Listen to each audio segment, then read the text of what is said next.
কাঠের গুঁড়ো দিয়ে বানানো বিশেষ উনুন, শিলনোড়ায় বাটা মশলা আর বাংলাদেশি স্টাইলে কাকির সেই চমৎকার রান্না। এসে গেছি আমার রায়গঞ্জের ছোট্ট একটা গ্রামে। গ্রামেগঞ্জে কারুর এঁচড় খেতে ইচ্ছে হলে কখনোই তা কিনে খেতে হয় না। প্রতি বাড়িতে বাড়িতে আম, জাম, কাঁঠালের গাছ।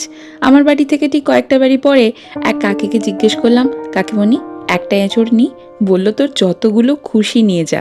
গাছ থেকে সেই এঁচড় পেড়ে এনে দিয়েছে আমার বাড়ির পাশের কাকিমণিকে, যাকে আমি ভালোবেসে নতুন কাকি বলে ডাকি। কাকিমণি যতবার কাঠের গুঁড়ো দিয়ে এই বিশেষ উনুনটি তৈরি করে, আমি হাঁ হয়ে দেখি। এই গ্রামগঞ্জের বাড়িগুলোতে কিন্তু রান্নায় ব্যবহারের জন্য কখনো সাদা তেলের দেখা মেলে না।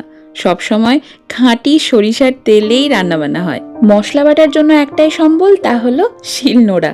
মাটির উনুন, শিলনোড়ায় বাটা মশলা, সরিষার তেল আর কাকিমণির হাতের ছোঁয়া। এত কিছু যখন একসাথে, তাহলে রান্না অপূর্ব হবে না কেন?